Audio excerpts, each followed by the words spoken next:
Dear students, आज के इस वीडियो में हम लोग डिस्कस करेंगे मल्टीपल चॉइस क्वेश्चन, वो भी ग्रुप थ्योरी पर। नेक्स्ट क्वेश्चन है, मल्टीपल चॉइस भी है और मल्टीपल सेलेक्टिव भी है, दो क्वेश्चन। तो इसमें देखिए पहले लिखा है which of the following is a group under usual addition. इसमें से आपको जो ऑप्शन दिए इसमें से ये बताना है कि कौन सा ग्रुप बनाता है, यानी कि चारों प्रॉपर्टी को होल्ड करता है। Set of natural number, set of natural number में आपको पता है कि n से डिनोट करते हैं element 1 2 3 4 5 and so on dot dot होते हैं। ऑपरेशन चूंकि अंडर एडिशन दिया गया है तो ये क्लोजर प्रॉपर्टी को सेटिस्फाई कर जाएगा, लेकिन एसोसिएटिव भी कर जाएगा, लेकिन यहाँ पर चूंकि जीरो एग्जिस्ट नहीं करता है इसलिए ये आपका ग्रुप फॉर्म नहीं करेगा। ये तो ऑप्शन आपका गलत है। उसके बाद सेट ऑफ इंटीजर्स है, तो सेट ऑफ इंटीजर आपको पता है कि सारी की सारी प्रॉपर्टी होल्ड करता है, क्योंकि सेट ऑफ इंटीजर में जीरो भी है, plus minus 1 plus minus 2 and so on. तो ये सारी की सारी property closure, associative, identity, inverse, commutative सब होल्ड करता है। तो ये सेट ऑफ इंटीजर ग्रुप बनाता है। तो ये ऑप्शन बी तो आपका करेक्ट हो गया। Set of positive integer, positive integer में आपका जीरो इंक्लूड नहीं होगा, बाकी दो प्रॉपर्टी तो सेटिस्फाई कर जाएगा, तो ये भी ऑप्शन आपका इनकरेक्ट हो जाएगा, विकरेक्ट हो जाएगा। Set of odd integer, set of odd integer, दो ऑड को आप ऐड करेंगे इवन आ जाएगा, तो ये भी नहीं बनाएगा, यानी कि ऑप्शन आपका ए जो है वो करेक्ट हो जाएगा। अब इसके बाद जो है नेक्स्ट क्वेश्चन पे आते हैं। लिखा है which of the following is a subgroup of the group R plus. R plus set of real number under addition group बनाता ही है। ये कह रहा है इसका इसमें से कौन सा सब ग्रुप है, तो set of natural number group बनाता ही नहीं है, तो ये ऑप्शन तो आपका इनकरेक्ट हो गया। आर प्लस में आपका पहली बात तो जीरो नहीं होगा, ऊपर से निगेटिव रियल नंबर्स नहीं होंगी, यानी उनके इनवर्स भी एग्जिस्ट नहीं करेंगे, ये भी आपका नहीं बनेगा। Set of integer, set of integer जो है वो रियल नंबर का ही सबसेट होता है। अंडर एडिशन ये भी ग्रुप बनाता है, ये भी ग्रुप बनाता है, तो ये इसका एक सबसेट है जो कि सब ग्रुप फॉर्म करता है। और यहाँ r माइनस जीरो होना चाहिए, तो r माइनस जीरो यानी जीरो को जब आप हटा ही देंगे तो आइडेंटिटी एलिमेंट रहेगा ही नहीं, तो यानी कि ये भी आपका सब ग्रुप फॉर्म नहीं करेगा। तो ऑप्शन आपका जो है सी करेक्ट हो गया। अब लिखा है a subgroup H of a group G is said to be trivial subgroup. किसी सब ग्रुप को ट्रिवियल कब कहते हैं, बड़ा सिंपल सी डेफिनेशन है इसकी। देखिए कोई भी ग्रुप अगर है कैपिटल G तो उसके दो सब ग्रुप तो हमेशा होते हैं। एक सब ग्रुप आइडेंटिटी एलिमेंट होता है और दूसरा सब ग्रुप जो होता है वो स्वयं G होता है। तो अगर कोई सब ग्रुप ऐसा है कि जिसके कोई ग्रुप ऐसा है कि जिसके केवल दो ही सब ग्रुप हों, आइडेंटिटी एलिमेंट और वो स्वयं ग्रुप G, तो ऐसी कंडीशन में उसको ट्रिवियल या इम्प्रॉपर कहते हैं। तो लिखा है कि a subgroup H of a group G is said to be trivial. Definition में it has only the identity element, it contains all the element, it has no element, it is cyclic, तो it has only the identity element। ये आपका option हो जाएगा। वैसे इसमें एक option और भी होगा, लेकिन जो दिया गया है तो ये आपका हो जाएगा। वैसे एक बात और भी जाने, लिखा जैसे इट इज साइक्लिक लिखा है, तो अगर आइडेंटिटी एलिमेंट कंटेन करेगा तो साइक्लिक तो होगा ही, अकेला आइडेंटिटी एलिमेंट ही साइक्लिक ग्रुप आपका बनाता है। तो नेक्स्ट हम लोग आते हैं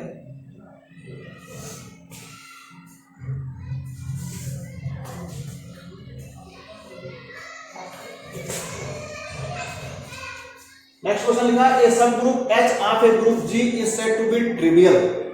तो सेम क्वेश्चन हो गया, तो क्वेश्चन को लगता है रिपीट हो गया है। नेक्स्ट है if G is a cyclic group generated by A then which of the following is true. Capital G क्या है, एक साइक्लिक ग्रुप है जो कि A से जनरेट है, तो कह रहा है इसमें से कौन सा सही है। लिखा है all elements of G are equal, ऐसी तो कोई कंडीशन नहीं है। एवरी सब ग्रुप ऑफ G साइक्लिक, आप जानते हैं अगर कोई ग्रुप साइक्लिक है तो उसका जो भी सब ग्रुप होता है वो सारा का सारा साइक्लिक ही होता है। तो ये ऑप्शन को करेक्ट आपका हो गया। तो ये आपका ऑप्शन करेक्ट हो गया।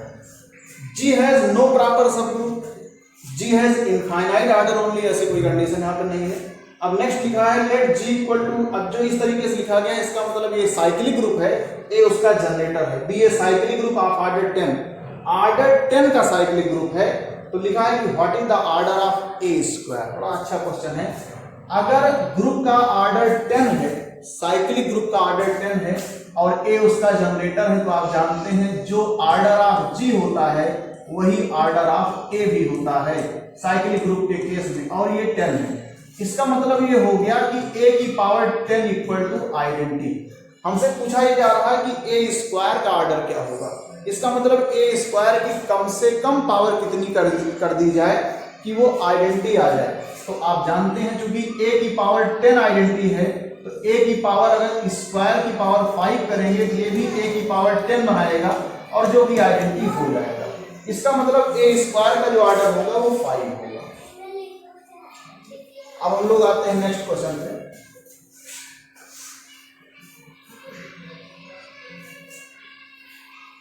देखिए, which of the following is not a necessary condition for a non-empty subset H of a group G to be a subgroup। कह रहा है इसमें से कौन सी कंडीशन ऐसी है कि जो सबग्रुप होने की नेसेसरी कंडीशन नहीं है। H is close under group operation, ये तो होता ही है। ग्रुप ऑपरेशन जो ग्रुप में ऑपरेशन होता है वही सब ग्रुप में होता है, तो होना ही चाहिए। लिखा है H कंटेन्स आइडेंटिटी, ये भी होना चाहिए। Every element of H has an inverse in H, ये भी होगा नहीं, सब ग्रुप होगा ही नहीं। आगे लिखा है H इज फाइनाइट, ऐसी कोई कंडीशन नहीं है। अगर ग्रुप इनफाइनाइट है तो उसका सब ग्रुप भी इनफाइनाइट होगा। यहाँ पर ये जो लिखे हैं कि ये फाइनाइट ही हो, ऐसी कोई कंडीशन नहीं है। तो कह रहा है इसमें कौन सा नहीं है, तो ये आपका सही हो गया ऑप्शन डी, बाकी सब तो होने ही चाहिए।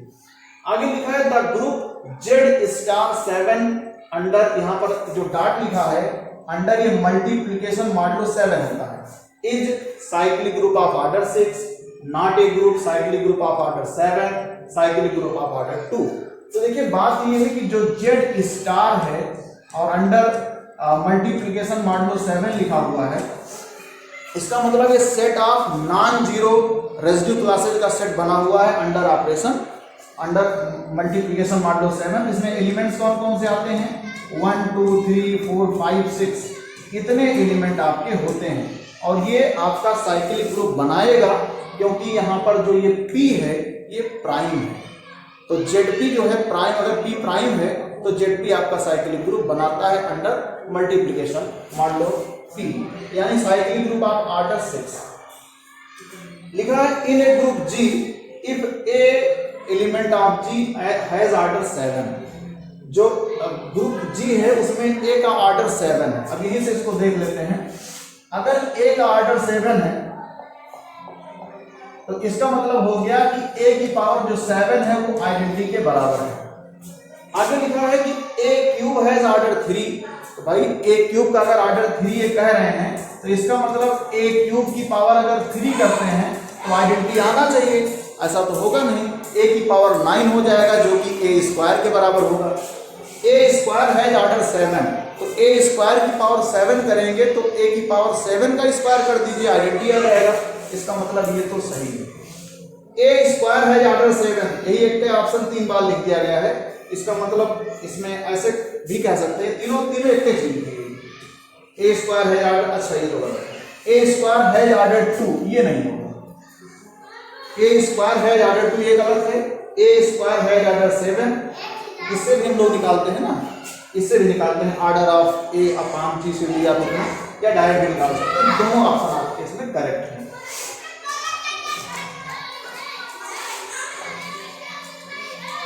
देखिए अब हम लोग नेक्स्ट पे आते हैं। इसमें लिखा है कि विच of the following elements generates the cyclic group Z8।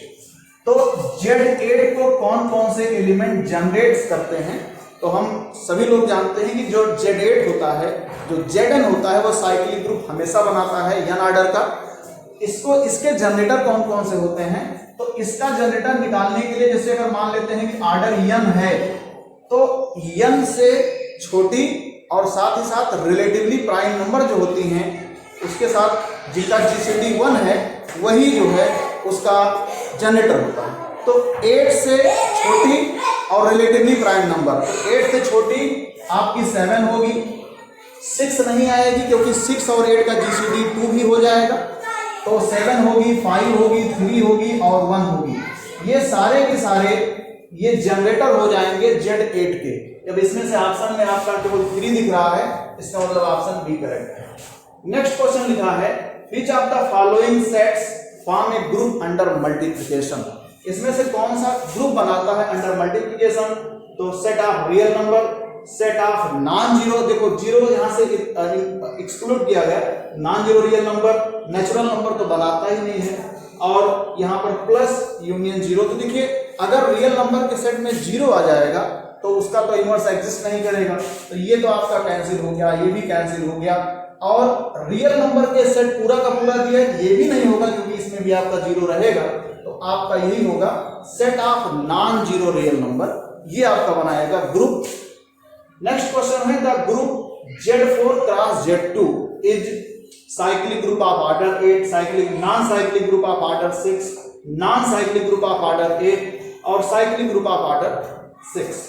इसके पीछे का कंसेप्ट जो इतना है कि अगर Zm क्रॉस Zn, पहले तो ये जान लीजिए कि Zm और Zn दो के दोनों साइक्लिक ग्रुप होते हैं, लेकिन Zm cross Zn cyclic group तभी होगा जब यहाँ पर m और n का जो GCD हो, m और n का जो GCD हो वो 1 के बराबर हो, तभी संभव है। अब यहाँ पे 4 और 2 का चूंकि GCD 1 नहीं होता है 2 होता है, ऐसी कंडीशन में साइक्लिक ग्रुप बनेगा ही नहीं।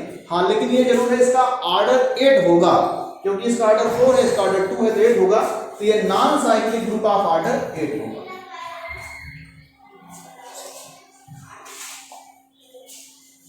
देखिए नेक्स्ट क्वेश्चन पे आते हैं, लिखा है let G equal to Z12 how many elements generates the group G। इसका मतलब कितने एलिमेंट ग्रुप को जनरेट करते हैं, मतलब आपको पूछ रहा है कि कितने जनरेटर होंगे। तो आप जानते हैं कि Zn में जनरेटर निकालने का तरीका होता है phi n, यानी आप इसको phi 12 से निकालेंगे, तो phi इसका हो जाएगा 2 स्क्वायर इंटू 3, तो ये हो जाएगा phi 2 स्क्वायर इंटू phi 3। अब phi 2 स्क्वायर निकालेंगे तो 2 स्क्वायर माइनस 2 की पावर 1, और ये तो 3 की पावर 1 माइनस 3 की पावर 0, ये हो जाएगा आपको 2 और ये 2 को मिलाकर हो जाएंगे 4, तो आपके पास आएंगे 4 जनरेटर्स। इफ लिखा है नेक्स्ट कि if a finite group G has order 15 then any subgroup of G can have which of the following orders. अगर ग्रुप का ऑर्डर 15 है तो सब ग्रुप के ऑर्डर क्या क्या हो सकते हैं?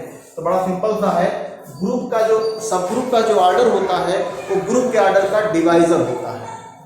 तो हो सकता है कितना कितना हो, तो 15 का डिवाइजर कौन कौन सा होता है? 1, 3, 5 और 15, यानी कितने ऑर्डर के सब ग्रुप हो सकते हैं, यानी ऑप्शन ए करेंगे। नेक्स्ट क्वेश्चन है let G be a group of order 8 the maximum number of elements that can generate a cyclic subgroup of order 4।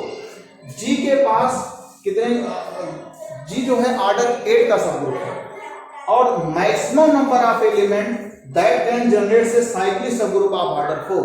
Cyclic subgroup of order 4 को कितने element generate करेंगे? तो question में ये है कि cyclic सब ग्रुप है ऑर्डर 4 का, कितने एलिमेंट जनरेट करेंगे? तो वही 5 4 का मतलब हो गया 5 2 स्क्वायर, आप इसको लिखेंगे 2 स्क्वायर माइनस 2 की पावर 1 यानी कि 2, यानी 2 एलिमेंट इसको जनरेट करेंगे। ऑप्शन बी आपका करेक्ट हो जाएगा। नेक्स्ट स्लाइड में देखते हैं, let G equal to Z20 what is the order of element 4 in G। तो ये साइक्लिक ग्रुप है, अब एलिमेंट 4 का ऑर्डर क्या होगा?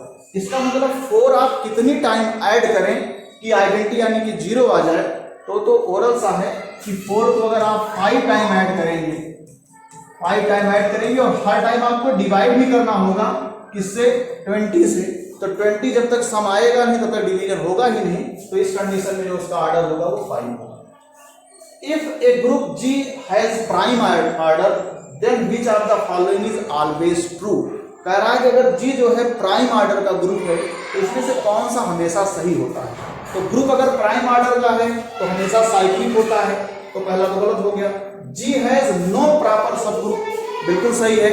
प्राइम ऑर्डर अगर है तो उसके हमेशा 2 ही सब ग्रुप होते हैं, इसलिए प्रॉपर तो नहीं होगा, यानी सही अगर देखा जाए तो आपका ये तो सही हो गया। Every non identity element generates G हर नॉन आइडेंटिटी एलिमेंट जी को जनरेट करता है, ये भी सही है।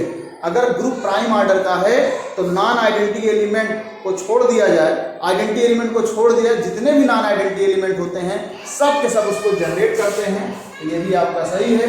जी इज नॉट अवेलेबल में गलत हो गया। नेक्स्ट क्वेश्चन लिखा है कि how many distinct subgroups does Z30 है। Z30 के कितने सबग्रुप होंगे टोटल, तो इसको निकालने के लिए हम लोग क्या सहारा थे, टाउ फंक्शन का, यानी कि टाउ 30, क्योंकि ये क्या है, एक साइक्लिक ग्रुप है Z30। तो इसको पहले हम प्राइम के फॉर्म में लिखेंगे, प्राइम के प्रोडक्ट के फॉर्म में, तो ये हो जाएगा 2 × 3 × 5। अब इसकी जितनी भी पावर है उसमें एक ऐड कर लेंगे, यानी कि 2 × 2 × 2, यानी कि कितना आ जाएगा 8 में से 8 सब ग्रुप इसके होंगे Z30 के। लास्ट लाइन में लिखा हुआ है कि हाउ मेनी डिस्टिंक्ट सब ग्रुप, क्वेश्चन रिपीट हो गया, यानी ये भी वही होगा। विच of the following elements generates the group Z9। इसमें से Z9 को कौन जनरेट करता है, अभी बताया गया था 9 से छोटी और रिलेटिवली प्राइम नंबर होनी चाहिए, तो आपका 8 आ जाएगा, 8 आ जाएगा, 7 भी आ जाएगा, 6 तो आएगा नहीं। 9 से छोटी होनी चाहिए, रिलेटिवली प्राइम होनी चाहिए। 8 7 6, 5 भी आ जाएगा आपका, 4 भी आ जाएगा, 3 नहीं होगा, 2 आएगा और 1 तो रहेगा। तो 3 3 6 जनरेटर्स होंगे।